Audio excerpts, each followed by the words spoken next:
ένα μαμποσάκι. Και έστω μας στο αριστερό και μάμπο σκε. Σάι. Μετά τα χέρια μας. Να θυμηθείτε λίγο τα πόδια. Άλλη μία. Και μάμπο και σάι. Βγαίνουμε πίσω. Ωραία. Γιατί κάνουμε τώρα πως έτσι τεντζόμαστε. Και μάμπο και. Ωραία. Άλλη μία.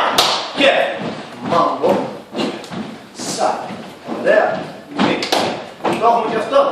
Εννοείται εδώ, θα σου πω να το γράψετε, ότι σε μια αλλαγή.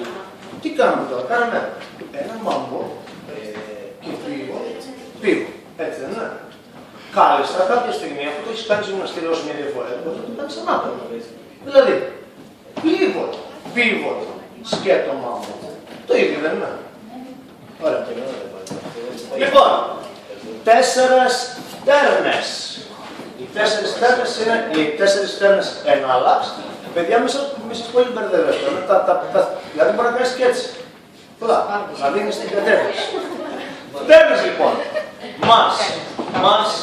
Μας και πάμε γωνία μπροστά. 1, 2. Κάνε το συνέχεια. Συνήθισε το συνέχεια.